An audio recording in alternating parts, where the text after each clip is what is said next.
Okay. Okay.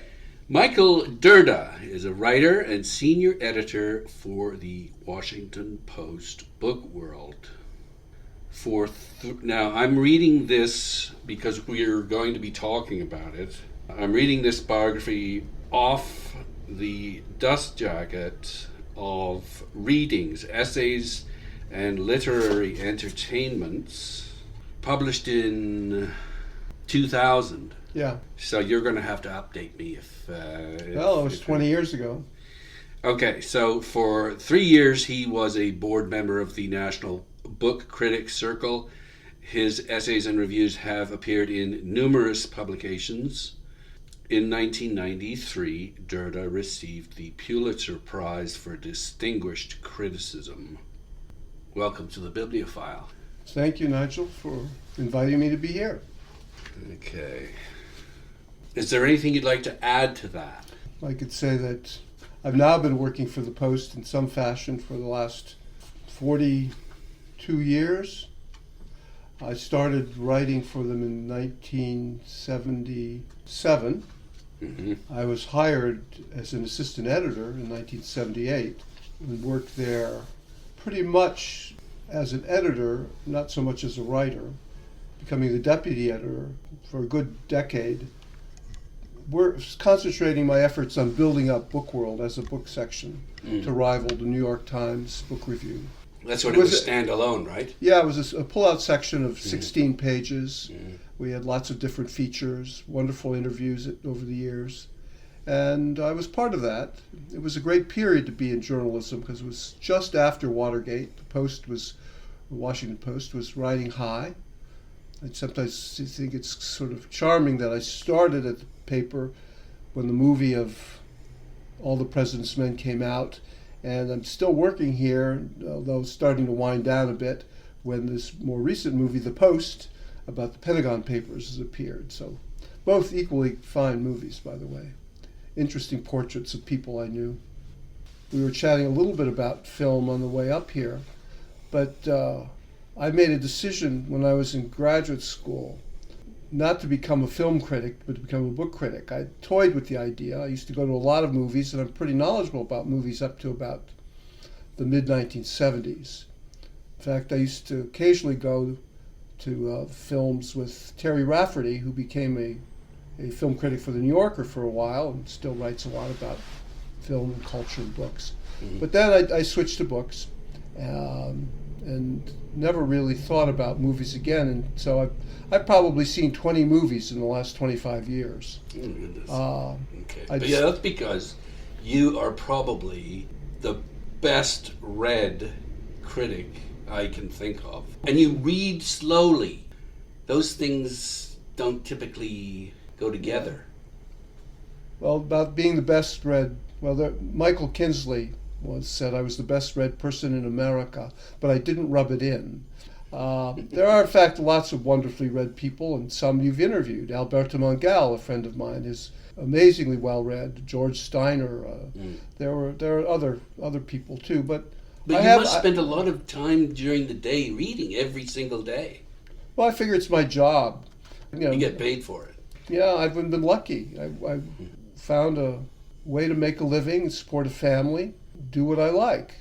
I mean, I always wanted to spend my life with books and writing. I thought I was going to become a college teacher. Did get a Ph.D. in comparative literature, but got sidetracked into journalism because of my then girlfriend, now long my wife, Marion. She'd come to Washington on an internship at the Library of Congress. She's a prints and drawings conservator, a paper conservator. Worked with Peter Waters, who was the guy who was in charge of the book restoration during the Florence flood. Afterwards, he came to Washington. There she learned a lot of her skills as a conservator. But I had been in graduate school, and I would come down to Washington to see her. We'd met when we were both students at Oberlin College. But we weren't sure we could stand each other for more than a weekend a month. So when I was set to write my dissertation, I came down to Washington. I was at Cornell at the time. And no wonder you like Nabokov. Well, I mean, he'd already left Cornell by that time I was there. But His legend moved around. People would identify houses he lived in. Yeah. No, I mean, at Cornell, I'd spent 2 years in medieval studies, and at the time I was about to start my dissertation. I decided I wasn't cut out to be a medievalist, and I took 2 more years of courses and studied European romanticism, and I wrote a dissertation on Stendhal here in D.C. So then I looked for teaching jobs and was offered some, one at the University of Houston, one at Union College. But for one reason or another, Marion didn't want to go to either of these places. She didn't want to leave Washington, in fact, because she liked working at the library, and she can only work at a library, a major museum. So I said, well, I'll just stay here and find something else to do. And you stayed here for how many years now? Well, I've been here since 1975. But I stayed, I come from a very working class family. My father left school at 16 during the Depression after his father died, and he went to work in a steel mill. My mother worked homemaker and as a cashier at W.T. Grant's department store. And I was the first kid in the family to go to college. And your father wanted you to do something useful. Well, he wanted me to make a lot of money. He thought you were useless.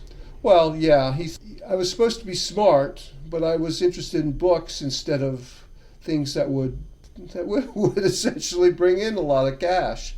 And I told him, we were poor. Yeah. So there was a lot of concern about money. And I said, I want to find a way of life that I don't have to think about money all the time, one way or the other. But you knew that he loved you, though.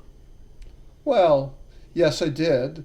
But he was a difficult man. I write an essay in readings about him. That's one of my more popular pieces because it's a portrait of someone who's clearly a difficult human being, but who did love his son, me, but who would see me reading books, and he would kick the books out of my hands and send me down the basement to build something or outside to play sports. And I was nearsighted. I could hardly see the ball half the time if I took my glasses. So I was terrible at sports, but he walked out of one of your graduation ceremonies because he was ticked off at something that Jesse Jackson had said. So he missed you getting your degree. Yeah, he graduating with highest honors in English, and he never saw it because he was so annoyed. This was, he was a man of his time, and he had prejudices, strong feelings.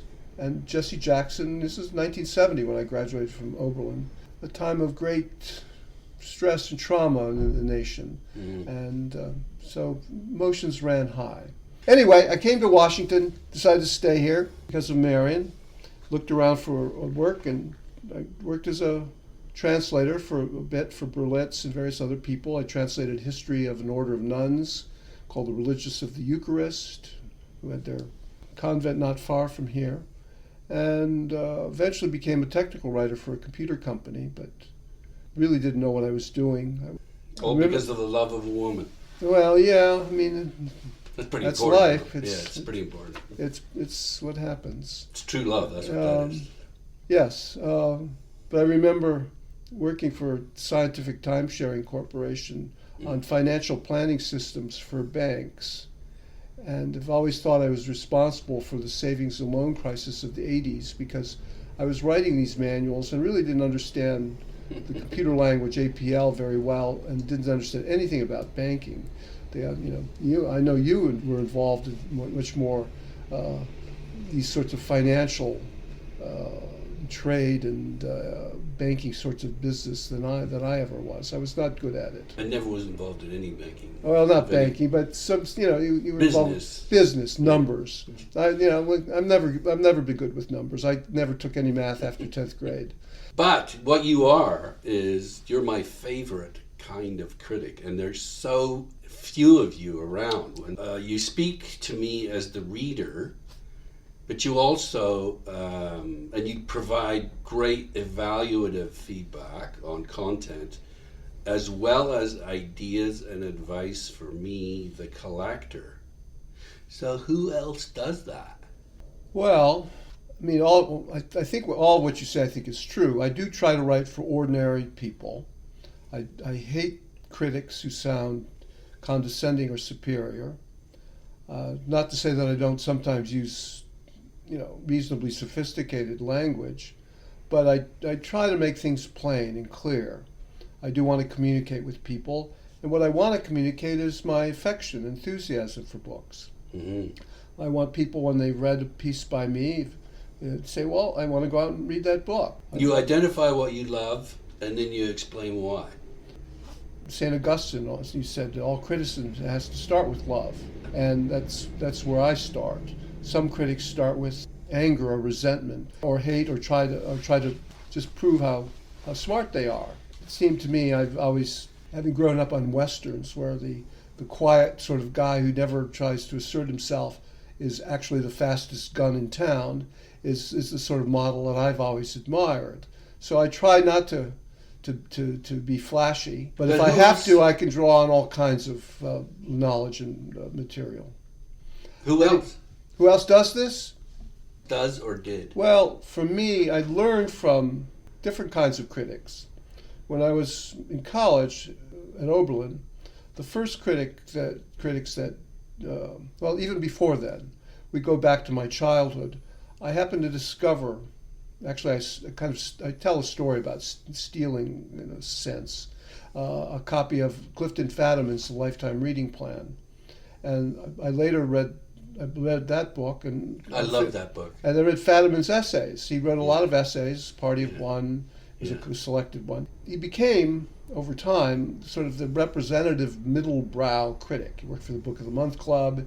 He wrote for magazines. Because they wouldn't let him be a prof at the university because they'd already filled their Jewish quota. That could well be. I mean, I think he was a little bit upset about that for a good part of his life.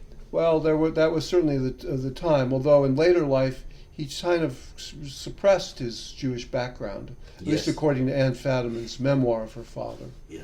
But I love the way he wrote. He wrote in a conversational manner.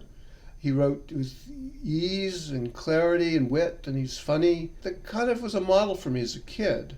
I loved Thoreau's Walden, and he also writes this very plain prose. Mm-hmm. But when I got to college, I discovered a couple of critics who had a lot of zing as well as being writers for the general reader.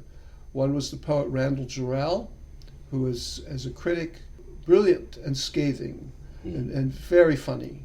He once wrote of a poet, Oscar Williams, who he didn't like. He said his poems sound as if they were written on a typewriter by a typewriter.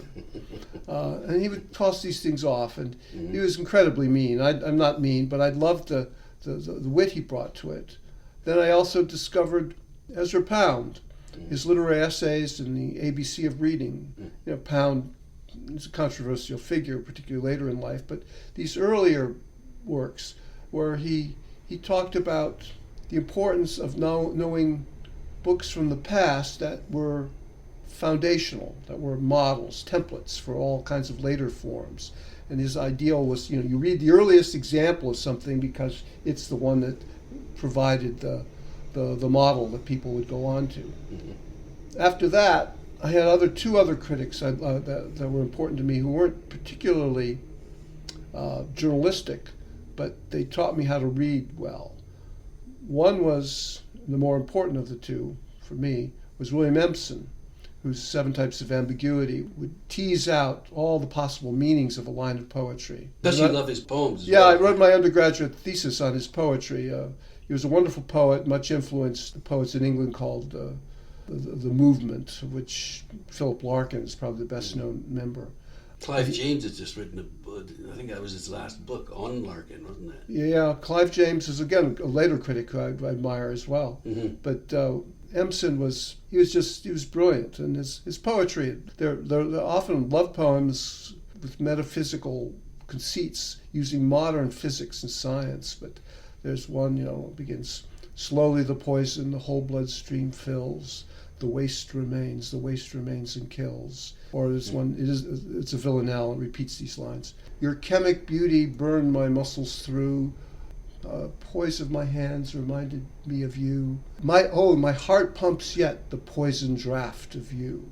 Wonderful lines. Yeah. Anyway, Empson's criticism taught me to look really closely at poems. The other critic was your fellow Canadian, Northrop Frye, whose Anatomy of Criticism told me, stand back from the work of art, look at the grand pattern, see what's, those archetypal movements within a novel or a poem, which will be other ways of seeing what's happening. So that the two worked well together. But then, when I was in graduate school, the critic I most admired and wanted to be was Erich Auerbach.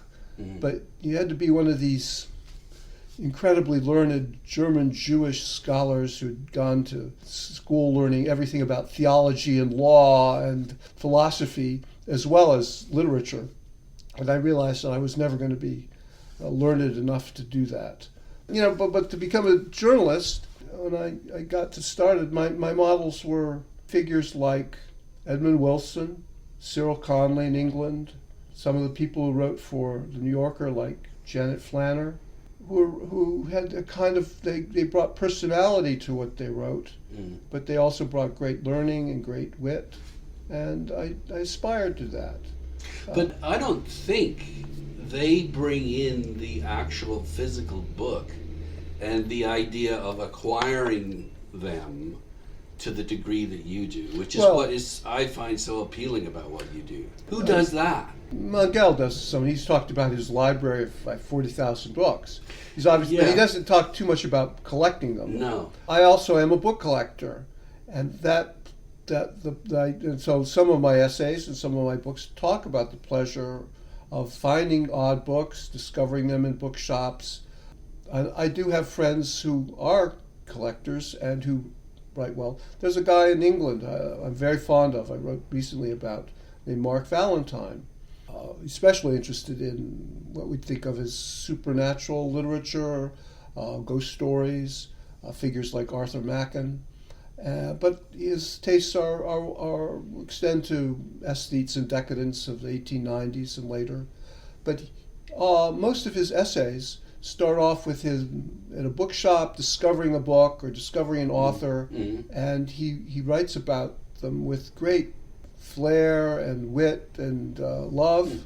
There's also a wonderful YouTube video that was made by a mutual friend of both Valentine's and mine named Ray Russell, who runs a press in England called Tartarus Press, which reprints both classic supernatural literature and new books by modern writers in the tradition. The problem with collecting beautiful books, and I do have pretty books from private presses and the like, is that there's a tendency to treat them as objets d'art. You don't read them, you just kind of look at them. Because you don't want to damage them because that affects the value. It affects the value, sometimes it affects the appearance. So you buy reading copies, I guess. That's what people do. I tend not to buy reading copies, but I don't go after books that I'm going to not read and that are so I have to keep pristine as a result. If I have a really nice older book where the jackets are hard to come in, I'll put protectors on them, and I generally read without I take the jackets off when I read them. If they have jackets, but in fact, I have mixed feelings about dust jackets in general. Those produced since the Second World War, books produced since the Second World, are really meant to be seen with the jackets. The book underneath, they're often rather shoddy kind of book cloth. But whereas books before the Second World War, when there was typically people would often, as a matter of course, get rid of the jackets. Those books look very handsome on the wall. If you have books with good book cloth, dark tonalities, it's very restful. It looks like a gentleman's library. Whereas if you have jacketed books, they're kind of gaudy and flashy and trying to little get your meretricious. attention. I much prefer the former. I think of myself as politically progressive, but in some ways culturally conservative. Because it's soothing. It helps, and you can read and relax. Well, they are soothing. I like to look at them that way, but also they seem inviting to me. They don't put me off. If this is what I like, as I say, I like good, well-made books, but I want to be able to feel I can read them without any kind of hesitation. Partly because, being a reviewer, I read everything with a pencil in my hand, and all my books are marked up. I've lessened the value of almost all of them, except the few that I think, well, I bet this is worth too much money to bother with, or to damage that way. Well, you haven't though. But I want to use them. Yeah, but it's you though, because you put your name in that book. I think No. the book will be a little bit more valuable. Well, I mean, because you've annotated it. If I put my name in them, and I don't, I think of the books as tools. They're my books. I use them. I don't try to, to make them look horrible because by writing too much in them. But I do write a lot in pencil. You can erase the pencil if you get the book if you don't want it. Yeah. There's a famous story about in the 19th century about a book collector who found a set of Saint-Simon's memoirs, multi-volume set about the court of Louis XIV, filled with annotations in pencil all throughout it. He erased them all, and then on the last volume, he discovered that the annotations belonged to the great French critic Sainte-Beuve, who was like the leading 19th century French critic. Yeah. So he had in fact lessened the value of this collection immensely by erasing the annotations. I don't believe that's going to happen in my case. But I had a friend, Robert Phelps, who was a wonderful writer. Again, another model for me. The closest I came to having a mentor. Okay. Phelps was an expert on Colette. Did a book on Colette called Earthly Paradise. And that's why you love Colette, then. Yeah, partly. Part? Yeah. And also a book called The Literary Life, a scrapbook almanac of the Anglo-American literary scene from 1900 to 1950. But he would get his books. He would throw out all the jackets.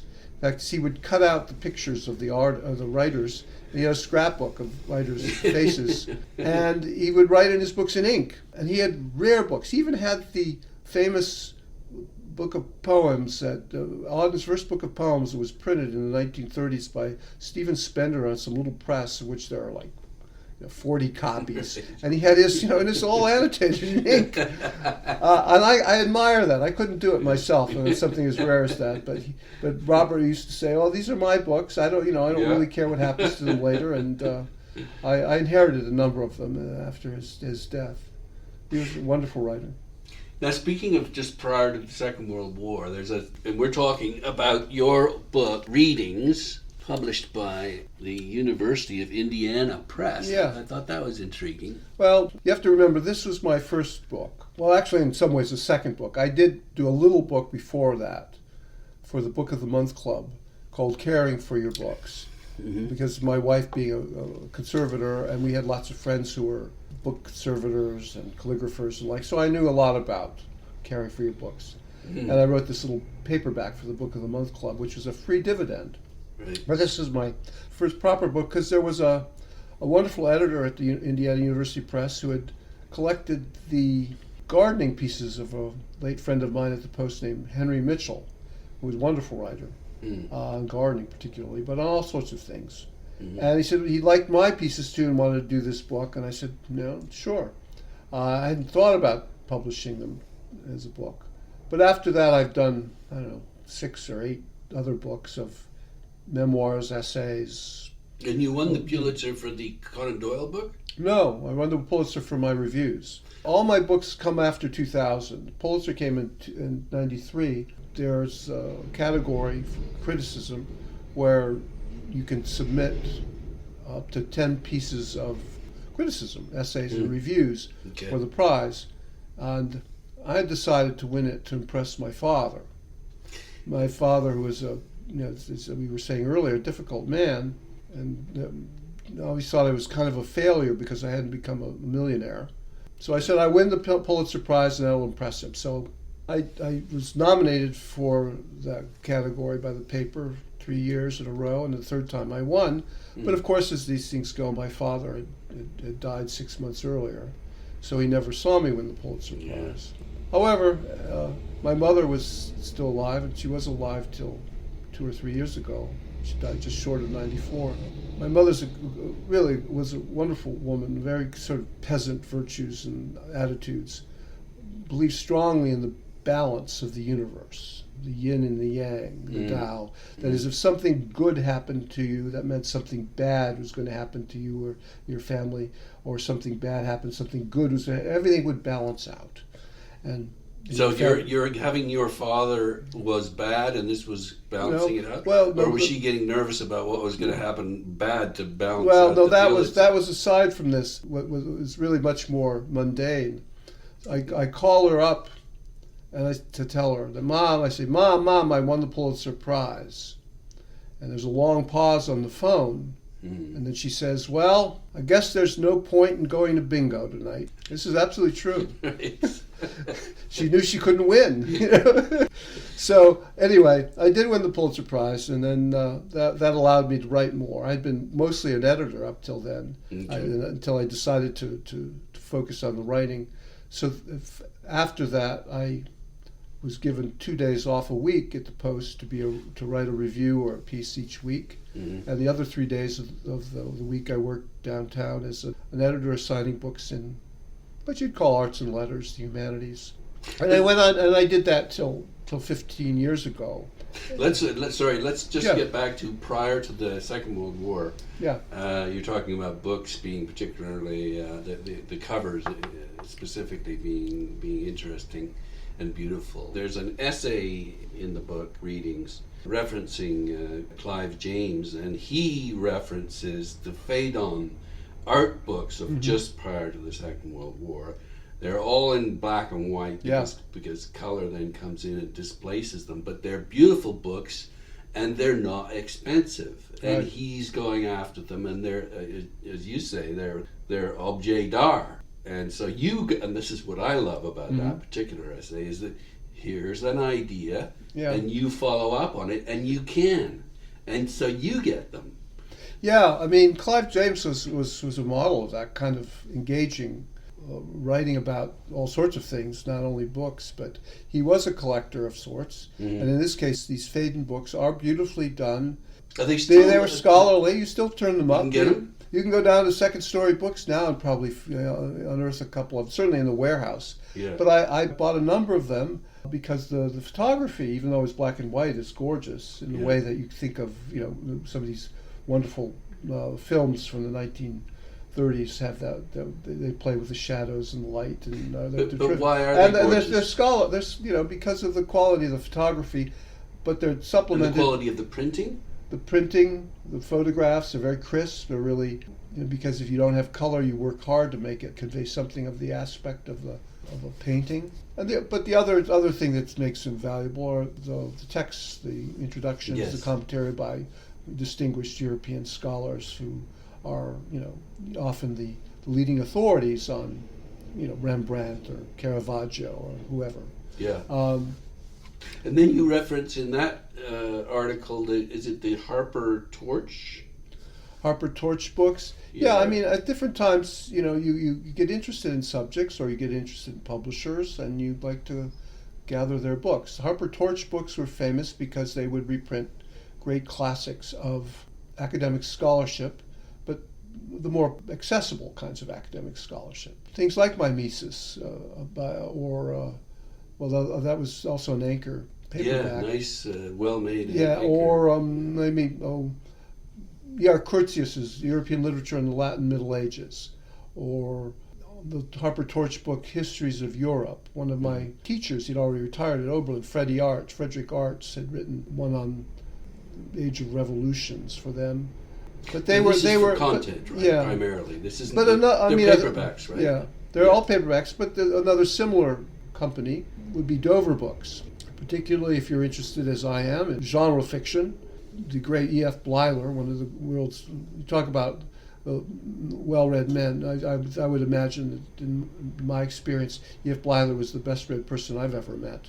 Anyway, he worked at Dover Books and he reprinted a lot of 19th century mysteries, ghost stories, science fiction, figures like Sheridan Le Fanu and M.R. James, and would write Dunsany, any number of these things, and introduced a lot of people to writers who are foundational to genres like fantasy and science fiction, but aren't as well known as they should be. In fact, the book I've been working on for the last couple of years is about that early period in the development of what you think of as genre literature, the time between about, say, 1880 and 1930, when, particularly the earlier period, when you didn't yet have the competition of radio and music, movies and TV, and people got their entertainment from magazines. Plus you had mass literacy for the first time. I'm thinking mostly Britain. in England, and you had Fournier paper making machine made paper out of of material other than rags, so that you could have it available for newspapers and the like quickly and cheaply. And you had railroads to move things around. Anyway, you had magazines like The Strand and Pearson's and the like appear, and iconic figures, Sherlock Holmes, Scarlet Pimpernel, The Prisoner of Zenda, Alice in Wonderland, any number of people, Captain Blood. They first appear in They appear in magazines, and they're often, not always, but mostly, and you have this time of ferment in popular fiction when this is the period when the scientific romance, as science fiction was then called, H.G. Wells started, detective stories with largely with Arthur Conan Doyle, but many other figures as well. You have lots of adventure stories, Stanley Weyman and Geoffrey Farnell, Raphael Sabatini, E. Nesbitt doing the same things with children's literature and really starting modern children's books in some ways. Anyway, it's a wonderful period and wonderful books. They're easily accessible, or yeah, you can find most of them now. Some were reprinted by Dover. Many are available now as e-text through Project Gutenberg, and they've been reprinted. I try to talk about mostly books that are well known, but there are a number that are less well known. And I'm hoping to bring new attention to them. Yes, I think you end one of your essays by saying, instead of going after the canon and reading what everyone reads, why don't you search out at the library or a bookstore someone that you haven't read or that you've never even heard of, and give them a shot? Yes, I've over the years, though I've worked for a newspaper, and I've reviewed books that became bestsellers. But in general, I've tried to avoid reviewing any book that I thought was likely to make the bestseller list. I like to review the books that aren't going to become bestsellers, but perhaps should be, and give attention to novels that are by the writers who are under-recognized, underappreciated, or older books. Who do you think are maybe a handful of the most underrated, unacknowledged great writers? I'll talk about people just in my own career of reviewing, so people of the last 40 years. I think one writer has written masterpieces for every age group, and that's Russell Hoban. If you're a little kid, you read Bread and Jam for Francis. When you get a little older, you can read How Tom Became Captain Najork and His Hired Sportsman. A little better, The Brilliant, The Mouse and His Child, which is just like Samuel Beckett writing children's books at times. And for adults, you have a number of novels, but most notably Ridley Walker. It was shortlisted for the Booker, should have won the Booker, didn't win any of those prizes. It's written in a kind of jangled, broken English that it looks off-putting for a while until you get the feel of it, but it's set in a post-Holocaust England after some nuclear disaster. But Hoban works it so that the people who have kind of forgotten the past mix up what they call the references to Adam, as in Adam and Eve, and Adam as an atomic power. So he talks about the little shining man, the atom, in the story as a folkloric figure. It's really about the war, about what's happened with this nuclear disaster. And there's Punch and Judy in it. It's just a brilliant book, and he has a style that's, I find, incredibly infectious. But all these books are quite wonderful. Or you have a writer like Gilbert Sorrentino, who's a great mammoth book of jokes and puns, and it's dedicated to Flann O'Brien, the great Irish humorist. It's called Mulligan's Stew, a terrific book. But he also wrote other books that were a book called Imaginative Qualities of Actual Things, probably the best book ever written about the literary artistic scene in New York in the 60s and early 70s, which he was part of. Fiction or nonfiction? Not fiction, all fiction. Okay. He taught fiction at Stanford. It's the Wallace Stegner chair for a while. Not a good match, but an iconoclastic writer, kind of a beat writer. He used to be a good friend with Amiri Baraka back when Baraka was Leroy Jones, and also Hubert Selby, who wrote Last Exit from Brooklyn. But Sorrentino, very funny writer. I remember there's one line in Mulligan Stew. He has an entire play within the book called about baseball, a mask of baseball. He has an entire book of poems by a really bad poet named Lorna Flambeau, whose chapbook is called The Sweat of Love. And he'll just toss off little bon mots like, pitchers make such bad batters because they think of the ball as their friend. Anyway, Hoban, Sorrentino, wonderful writers. They're odd books that I'm very fond of. V.R. Lang, by a memoir, was Alison Lurie's first book. She became a well-known novelist, but this memoir is a beautiful portrait of Harvard and the early 1950s and of the people who were there, the poets and writers, Edward Gorey, the artist, and John Ashbery, and several other people of that generation all interacted in the early 50s. And she writes about them in this memoir of a woman who died young named V.R. Lang, was a poet and dramatist. But it's a odd little book, but it's a wonderful memoir. What's the best book about publishing that you've ever read? Well, book publishing per se. Let's see. There are a number of them about newspapers and about Scoop and and Michael Frayn's Toward the End of the Morning, which is very funny as well. William Targ's Indecent was it Indecent Pleasures? Yeah, is a good one about publishing back in the 40s and 50s, and giving advice for young would-be publishers to work in bookstores, learn that part of the business. And although I've read a number of books about publishing, I've read more books about book collectors and book collecting. Okay. When I became interested in books, I started reading things like Fleming and Wolf's biography of A.S.W. Rosenbach, great bookseller. I reviewed Rare Book Trade by H.P. Krauss when I first got to the Post. There are two wonderful books by Gene Peters called Book Collecting Guide or something like that, and Book Collecting Some New Paths, with essays on, for example, Tom Tansel, the great bibliographer, writing about collecting non-firsts. Everyone collects first editions. And he talks about his own collection of one of the Sinclair Lewis novels, Babbitt or Main Street, where he has decided, because of his textual interests, to not just collect the first edition, which is easy to find, he says. Easy to find, it will cost you a pretty penny, but easy. But he wanted to collect all the printings.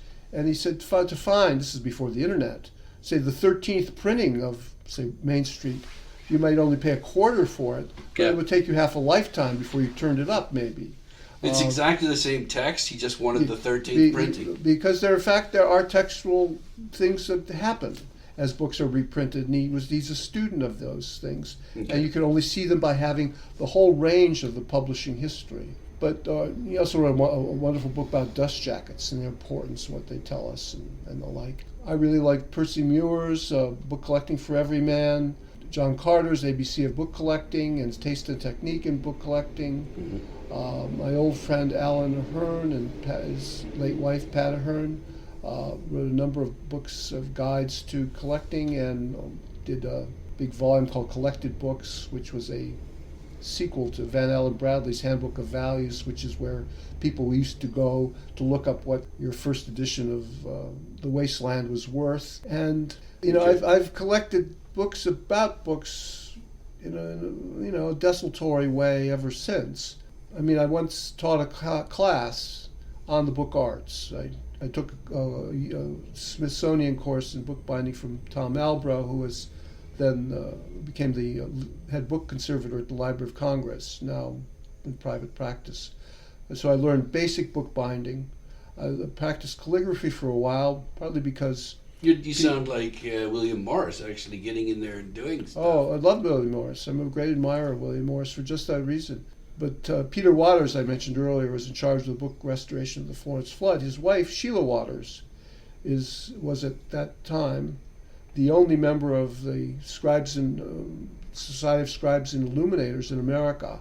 Sheila Waters is still alive, and she's generally regarded by many as the greatest calligrapher of our time. She did the interlacing initials on my wedding announcements. My wife and her son Julian did the inside where you have all the information about where to go for the wedding and all that, in beautiful calligraphy. Julian was trained by his mother, and he was for many years the White House calligrapher for all the formal things. And now he does other things with typography and digital stuff. He's moved on. But the whole physical aspect of the book appeals to me. Books are wonderful objects, but I think they are meant to be held and used and not just worshipped. You say that your favorite books are journals, letters, maxims, commonplace books. Why is that? I think because I like witty remarks. My book by book is in fact based on a commonplace book I keep, where I copy passages from lines from my reading that I like, and I rearranged them in categories and added a little commentary. But the idea of the aphorism, the maxim, they just appeal to me. They're easy to in some ways to read, fun to look at night or think about, and they can stick in your memory. They reflect the personality of the person who's compiled them or done them. I do like writing that reveals a human being. Writers and artists, they're often, a few of them are fairly sedate figures, but it's and not that interesting as people. But most of them I find fascinating. Even people like Henry James, who spent all his time writing, but he's wonderful to read about. And people like Nabokov or Auden, there are lots of books about them, and because they were such fascinating characters. And so if you're involved in the world of letters, of journalism and writing, you also recognize some of the same issues. You see aspects of your own life and career in theirs. They may be far greater and more gifted than you are, but you share a certain amount of common interest, common experience. You love Cyril Connolly's Unquiet Grave. Yeah, that is again one of these books of fragments, diaries put together.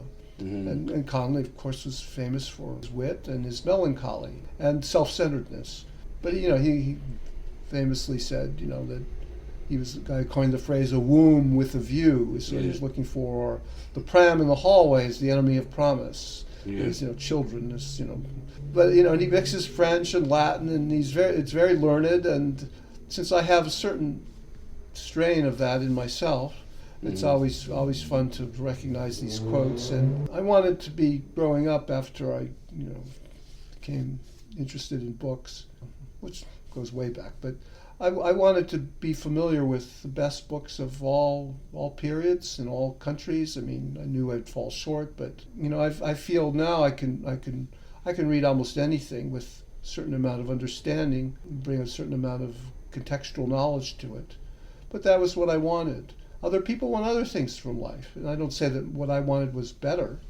It pleased me. I grew up in as I mentioned, a working class family. I have cousins who I adored when I was younger, who could, if you gave them a rifle, they could shoot a squirrel off a tree at, 500 yards. They could fix a car. They could, build a house. They were handy. They were competent in multiple ways that I am not. Fortunately, after a while, it was recognized that I was not good at these things, but I brought a certain amount of not glory, but value. Renown to the fact. But they said, well, Cookie, my cousin Cookie, Henry, he's good at this, hunting and fishing and cars and stuff. Whereas Michael, he's good at books. He's good at reading, He's good at that book stuff, knowledge. And it was not thought that I was better than Cookie. I was just different. We were both good at what we knew and liked. And I still believe that. There's a certain amount of, I value high culture. Right now there's a tendency to devalue it, but I don't. It took me a long struggle to acquire some of it, but I don't think that that we should think of artists and creators as necessarily better or special or anything like that. They're just doing what they like and are good at. Books, you say, like great art, music, and love, make us feel passionately alive. Yeah, I think that's true. They do. Especially the classics. Well, I think so. I mean, they're classics for a reason. Mm-hmm. Classics are books that they keep speaking to us generation after generation. And one reason they're classics that they do that is that we go back to them. I mean, they influence later books. Simple example would be if you read the Odyssey and you learn about Odysseus, you gain an insight into a number of other poems. I mean, the beginning of Dante's Inferno, we learn about the later adventures of Odysseus as he sails, off into the gates of hell, essentially. And later on, you get one of the great poems of the 19th century, Tennyson's Ulysses, with the famous last lines. Though we are not now that strength which in old days moved earth and heaven, that which we are, one equal temper of heroic hearts, made weak by time and fate, but strong in will, to strive, to seek, to find, and not to yield. I mean, those are lines were read at Kennedy's funeral and spoken by Judi Dench in one of the James Bond movies as the bad guys are attacking.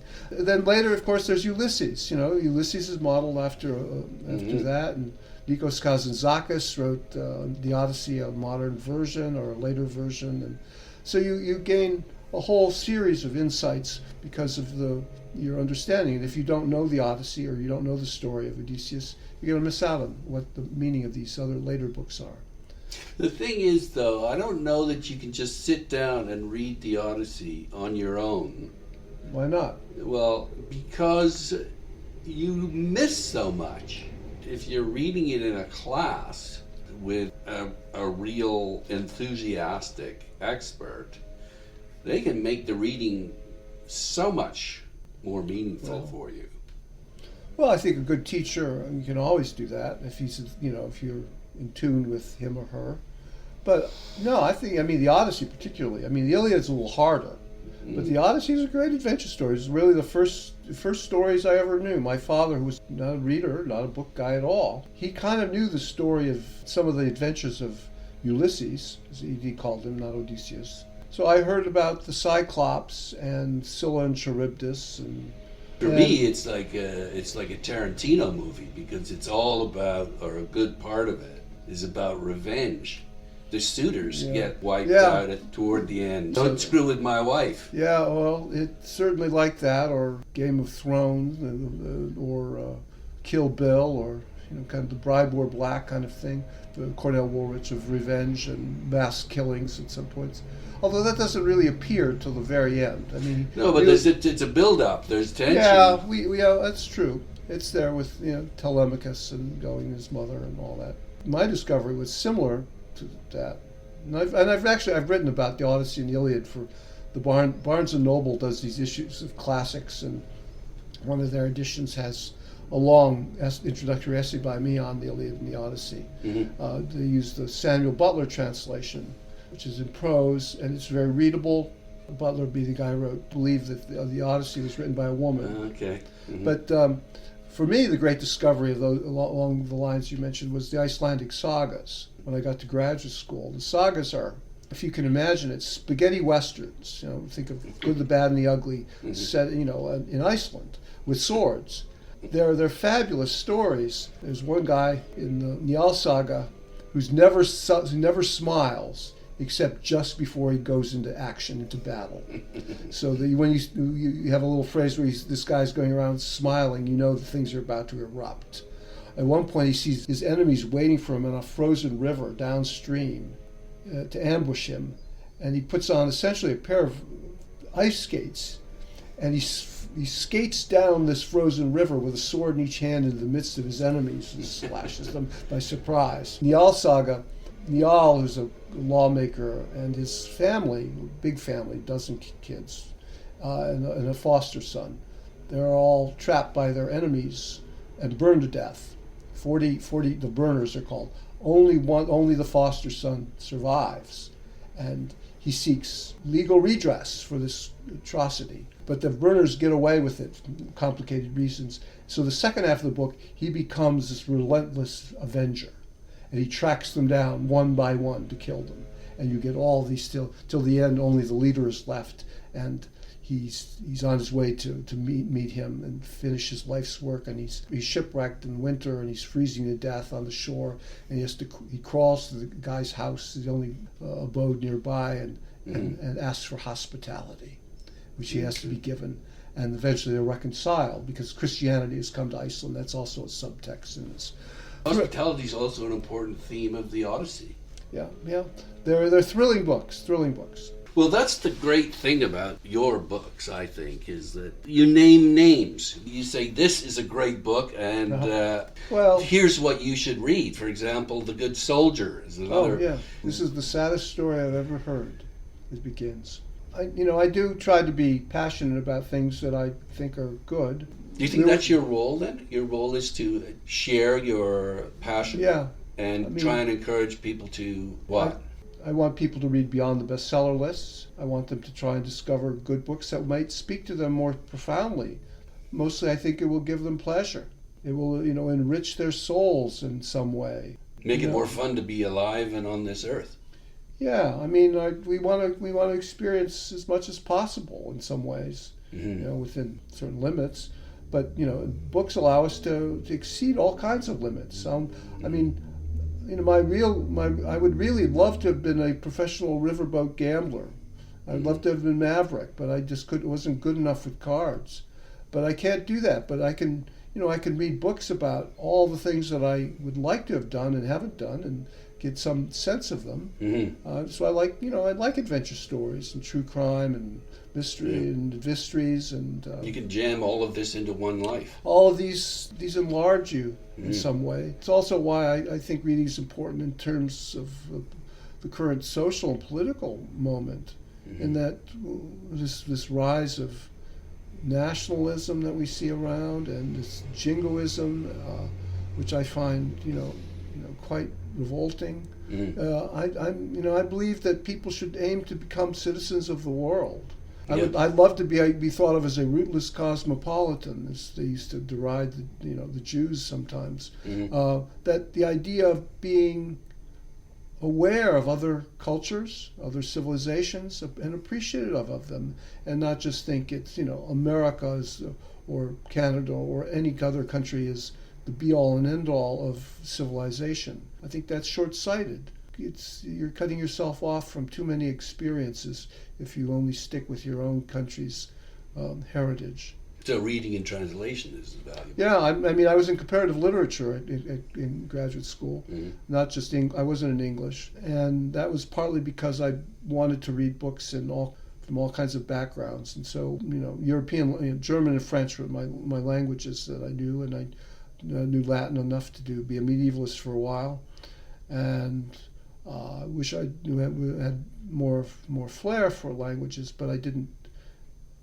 My high school was supposedly first in the state in juvenile delinquency, so it was not the best place in the world to acquire the foundations of a literary education. You say that wonder is what's missing from too much adult reading. What do you mean by that? I'm not even sure what I mean by that. I do think wonder, is important. Science fiction particularly is always, we talk about the sense of wonder is what science fiction elicits in the reader. This may go along with my feeling about fiction, in that we've lived in a period when I was growing up when fiction was terribly realistic. But I've always thought that the mainstream of literature, of fiction, was fantastic. It's fantasy. Most of the world's stories are fairy tales and folk tales and magical tales and romances and other worlds, and that the idea of just writing about the way we live now is relatively, something that's only happened for the last couple hundred years. In the last several decades, we've had a great explosion, as I once predicted that we would have, of fantastic writing. people, get tired of reading novels. Maybe they don't, but I certainly would have, about adultery in Connecticut.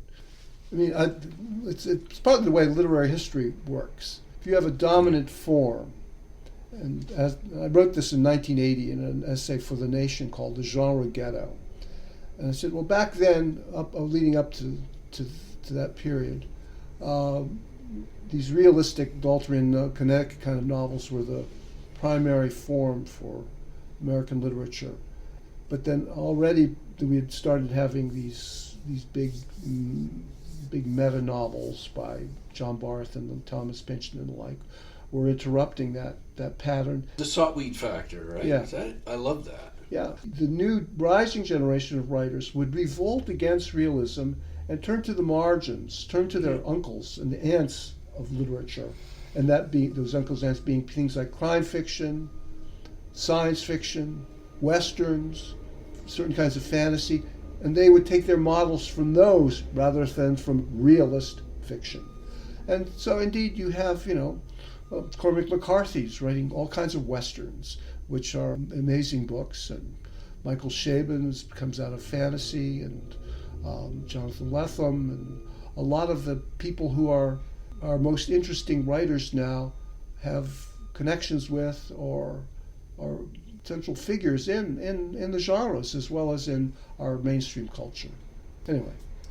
One of the things that I really want and hope to get from a book, in addition to being moved or educated, is to have a good laugh. And you cite E.F. Benson's Lucia books. Why they're so funny? Well, you might remember some of them were filmed in Britain. There was 2 series of Map and Lucia, and there was a sequel, and they're about the rivalry between 2 self-centered would-be literary women in a small provincial town in England, and they're a bit like there's a flavor of a mix of Evelyn Waugh and maybe Ronald Furbank. They're social comedies that just delight people.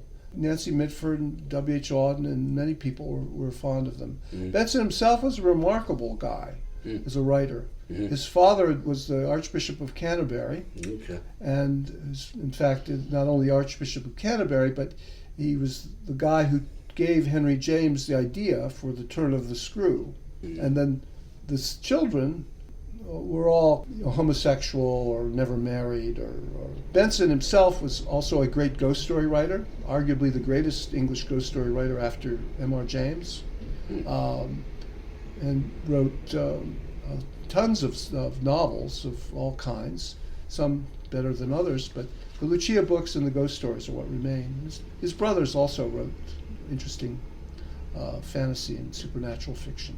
You also love The Code of the Woosters. Well, I love all P.G. Wodehouse.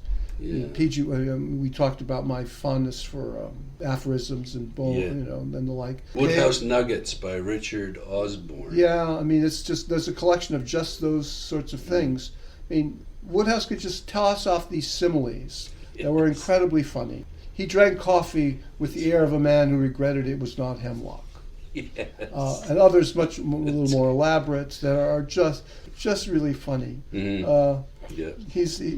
makes you happy. Hitchens was a big fan of Woodhouse.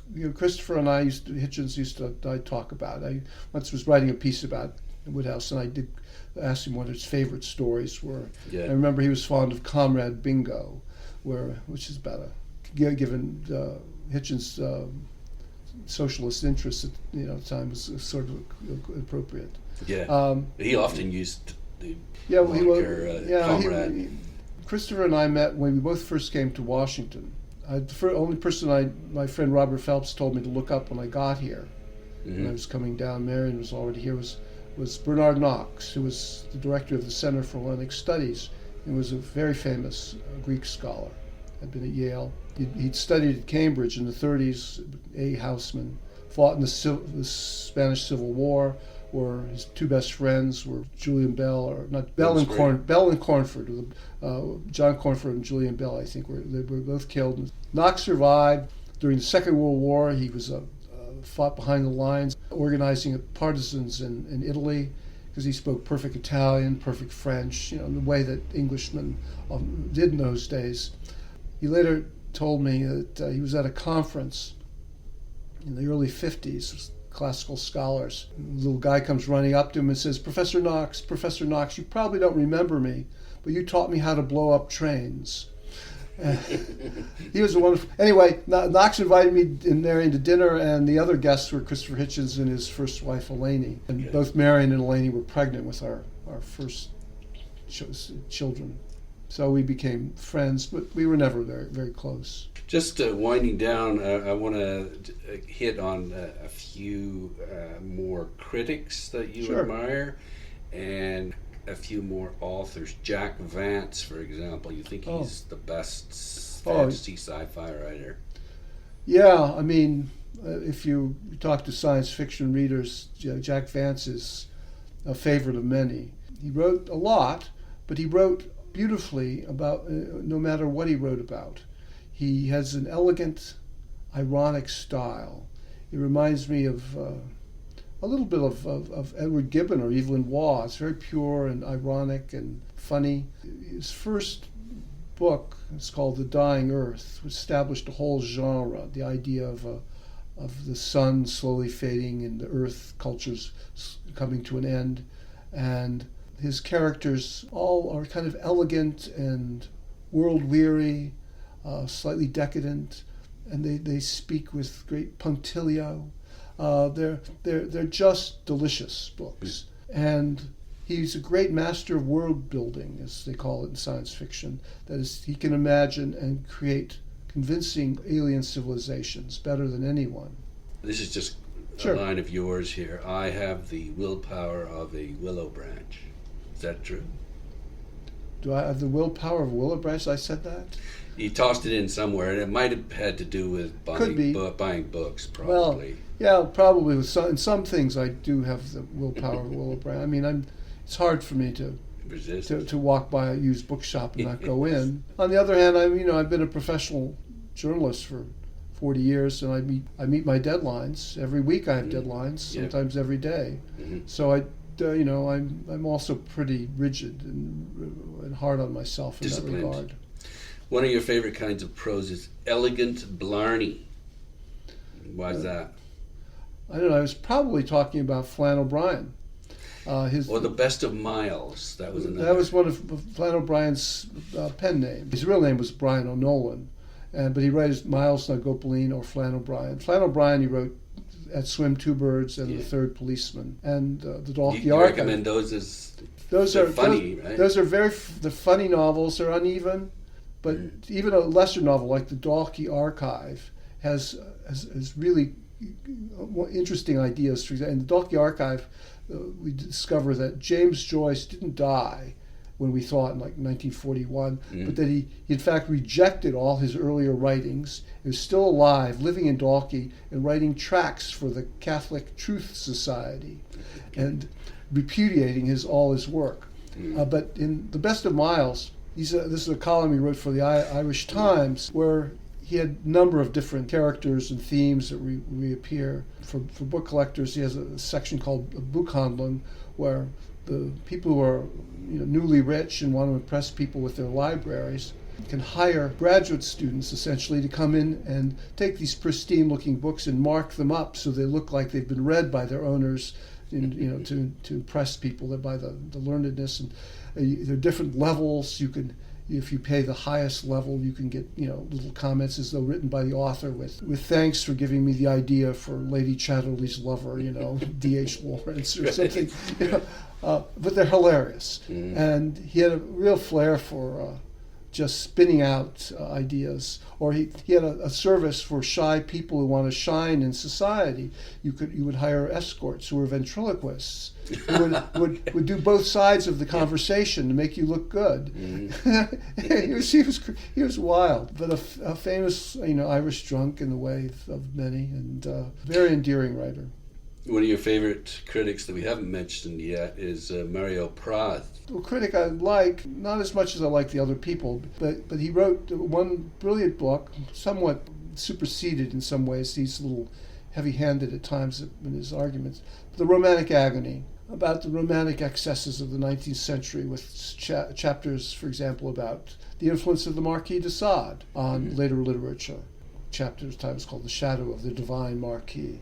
It's about excessive forms of love that appear in literature, sadomasochism and the like. He also wrote other books on 17th century English poetry, and a whole book called The House of Life, which is a kind of memoir, autobiography, which he describes the furniture in his house. He's a great collector of furniture. Wrote a book on history of furnishings. Supposedly had the evil eye, and his whole career was slightly blighted by this. I think because people in Italy didn't like to be around him. Guy Davenport. Oh, Guy Davenport, yeah, he's wonderful. Gosh, Is he still alive or not? no, he died a couple of years ago. I just reviewed I reviewed twice. Last year came out a 2-volume, the Guy Davenport Hugh Kenner letters. Oh, Hugh yes. Kenner being Yeah. another Canadian critic and American as From well. You Peterborough. know, You've got Robertson Davies' hometown for a while. Robertson Davies' hometown. Yeah. And you've got you've got Kenner's Copy of Marshall McLuhan's Understanding Media. Yeah. There we go. And, Still got that? I still got it. Yeah, okay.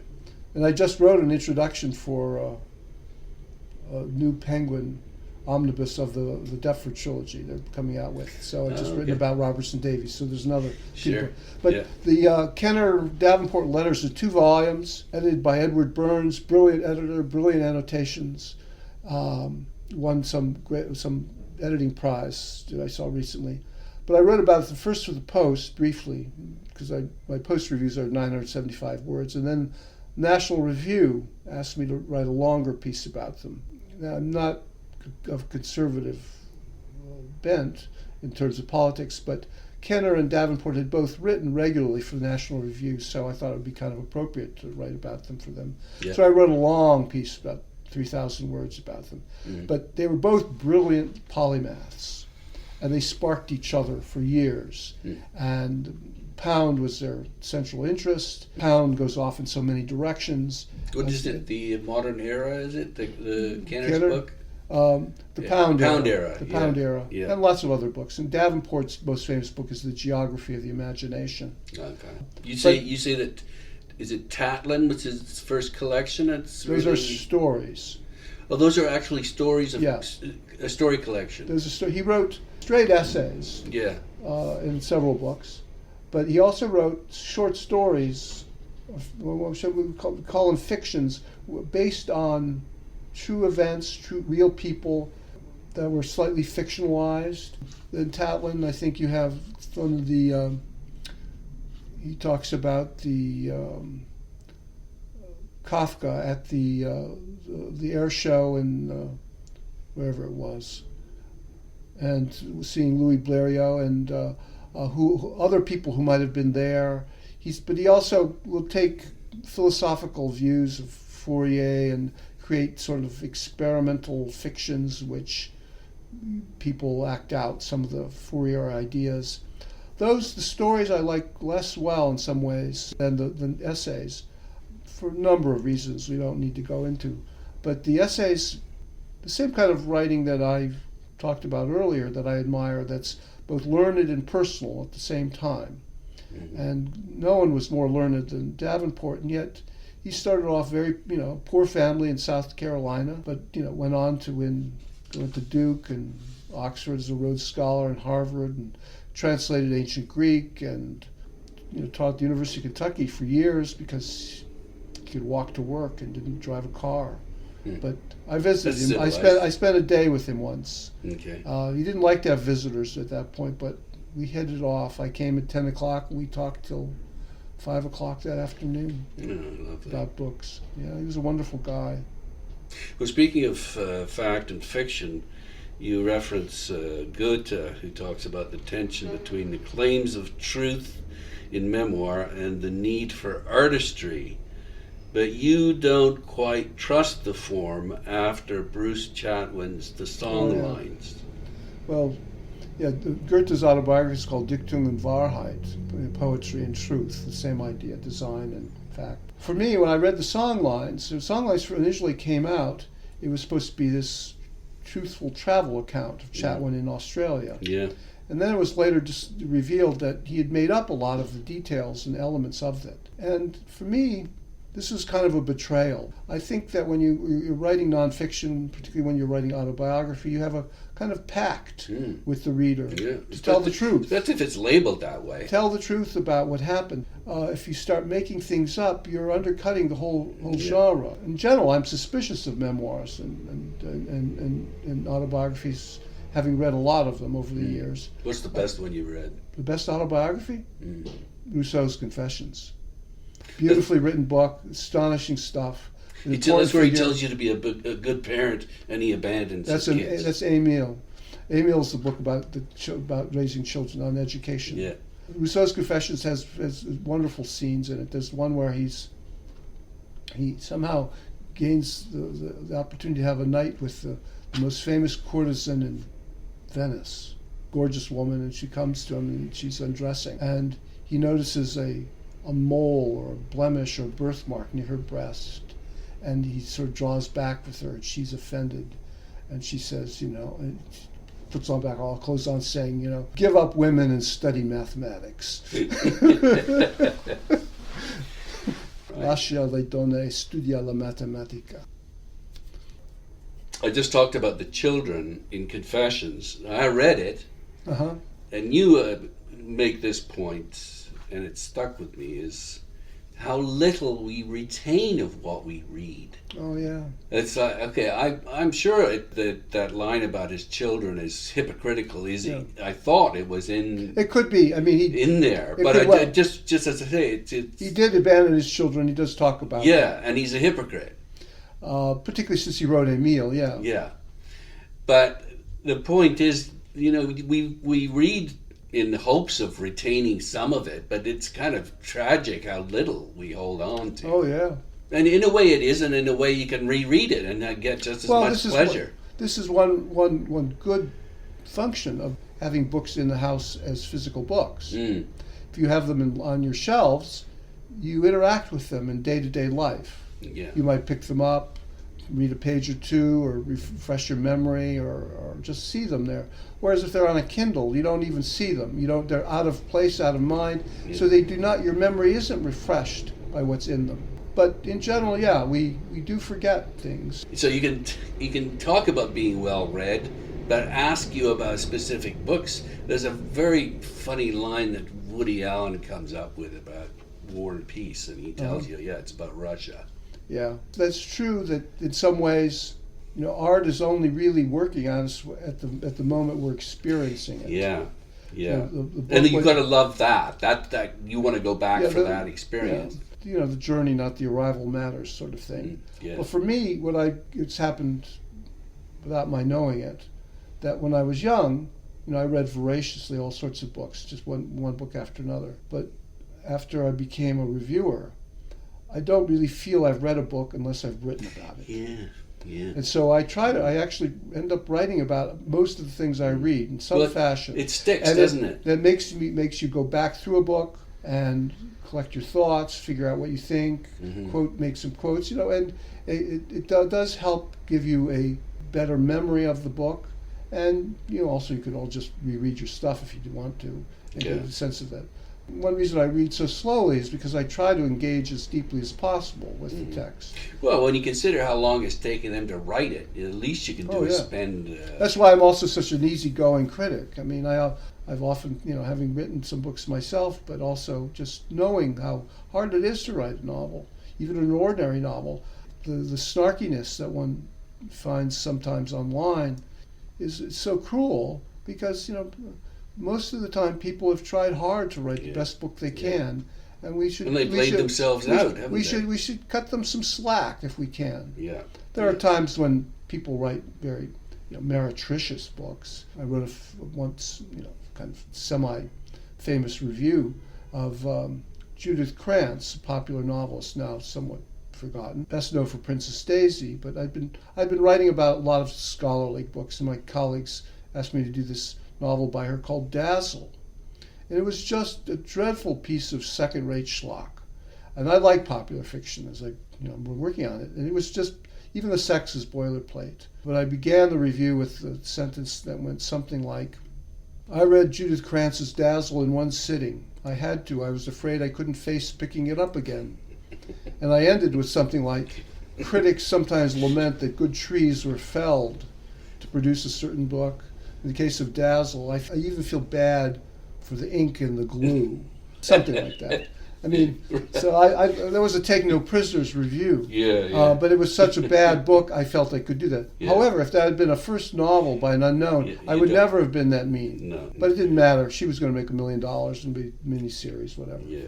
I asked you earlier about the best book on the publishing world. You cite Edward Gorey's Unstrung Harp.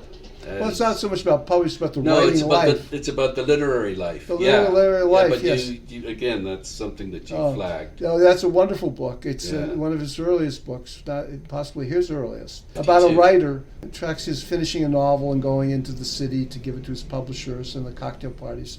And there are wonderful lines about, the horrors of the literary life. Yeah. And it's a very funny book. Well, it's my favorite Gorey album, along with the pornographic one he wrote, the humorous pornographic one called The Curious Sofa. Nothing's ever explicit, but it's deliciously done. Gorey's done quite a few lovely dust jackets too. Well, he did many. He made his living doing dust jackets for a long time, and also the covers for Anchor paperbacks. Yeah. A lot of a friend of mine collects the Gorey covers on Anchor paperbacks, as do, I think, many other people. In fact, there was a book that came out just last year devoted to Gorey's publishing career and has illustrations of all the covers he did. That's good to know. The utterly new turns out to be very much like the unjustly forgotten. Yeah. That's a lovely turn of phrase there. That's yours. Yeah, I think that's often the case. It's one reason why I believe it's important to know the books of the past, because so many younger writers these days seem to all have read the same 40 or 50 contemporary books. Mm-hmm. And they don't always have a sense of the traditions, even in their own particular fields, of, whether it's poetry or science fiction or what have you. And if they did, they would have a better sense of what was actually new and what was being, repeated from something that had been done much better earlier. Not necessarily better. I mean, Thurber used to talk about, even in comedy, he said he was always worried as when he was writing his stuff that Robert Benchley had done it much better 30 years earlier. Stephen Leacock, to take a Canadian example. Right. And Tristram Shandy, there's so many postmodern exercises in there that are now being called or new. Yeah, they're not. No, everything that's postmodern can be found in Tristram Shandy or Don Quixote. In Don Quixote, in the second part, Don Quixote comes into a bookshop and discovers a book about Don Quixote. That's right. I asked you earlier about the Faden books, Clive James, and what I'm always after is lovely, beautiful, well-made books that are cheap. Mm-hmm. Can you toss up a few ideas on that, like the Faden we had? Series, you mean? Series, or I love these little Grey Walls books that I think I mentioned to you, that are late 40s, early 50s, that are, you can find them. They're crown classics, they're called. Anything like that come to mind for our collectors in the crowd? Well, I think you have to follow your tastes. I collected for a while, and maybe actually liked them better without the jackets than with the older Viking portables, which were nice, compact little books of all the major classic writers. And they're hardback? They're hardbacks. The new ones, the modern ones of the last 30 or 40 years are ugly, clunky, and largely in paperbacks. But those that were produced before 1955, and basically those in between the 30s, 40s, and early 50s, are really handsome little hardbacks. Auden did the 5-volume, Auden and Norman Holmes Pearson, the 5-volume Poets of the English Language. A beautiful little set of those are always nice to have. I mentioned to you in an email Rupert Hart Davis's books in England, Jonathan Cape's in England. There's some Davies, the Supertramp poems. The autobiography of a Supertramp? Yeah, it's Davies, right? W.H. Davies? W.H. Davies. There's some early books by Jonathan Cape where there's pattern on the boards, and they're lovely little things. Yeah, I mean, if you go back earlier, you've got design. The bindings are themselves are ornamented, or exactly, beautiful. The 1890s books by Charles Shannon, Charles Ricketts had all sorts of curlicues and cute designs. Or the Veil Press, and even commercial presses, things like Kenneth Graham's Dream Days, and are beautiful, embossed designs on the covers. Yeah. Or I have a beautiful book of F. Anstey, the comic novelist who wrote Vice Versa, The Tinted Venus. Gorgeous book of a kind of Venus figure in gold on the cover. I like the Stone and Kimball books too. They're nice. Yeah, I mean, I don't collect publishers' imprints in the way. A friend of mine did Covici and Frieda books, collected them all, and sold them as a lot. But I mean, I do like the Anchor paperbacks. They were beautiful paperbacks, and as I say, they were designed many times by Gorey. But some are actual first editions as well. Nabokov's did a translation of Lermontov's Hero of Our Time for Anchor, and the first is that. And what years are those? The Anchor paperbacks? Yeah. It would be the 60s, basically. Did Alvin Lustig do any of the covers? Or am I thinking? He did mostly New Directions. Yeah, no. And I mean, New Directions books were cool too. I mean, unlike you, I've never sort of focused so much on the imprints. I've mostly been an author collector, tried to get all the books by writers that I was interested in. Yeah. And occasionally I've done, in certain genres I collect. But if you were to look at my bookshelves, they would look like a used bookstore. They would not look like a library. Certainly not an elegant country house library. Books don't just open up the world to us, they open us up too. Well, yeah, I mean, it goes back to what I was saying about being a citizen of the world. They enlarge us. They make us more appreciative of the whole great variety of human achievement. And, it seems to me it would be sad to live a life and not be aware of the great accomplishments of the past. And the way you come to know them is either by reading about them in books or visiting museums or going to concerts and listening to music. These are the great achievements of human imagination. And you would deny yourself those pleasures if you don't know these things. This is not to say that it's watching television sitcoms isn't fun, but that's not all of life. Well, thanks very much for opening up to me this morning, Michael. Thank you, Nigel. It's been a pleasure. Michael Dirda is what are you now? Well, I guess I'm a contract writer for the Post. I'm a weekly columnist for the Washington Post Book World. And although we've talked about readings most of this, I mean, there are other books, browsings, book by book, a memoir about growing up in my working class town and discovering books called An Open Book, and several others. What are you working on currently? Well, the book I mentioned, which is tentatively titled The Great Age of Storytelling, which is about popular fiction in Britain during the late 19th and early 20th century, and about the birth of modern genre literature. It's basically about adventure fiction.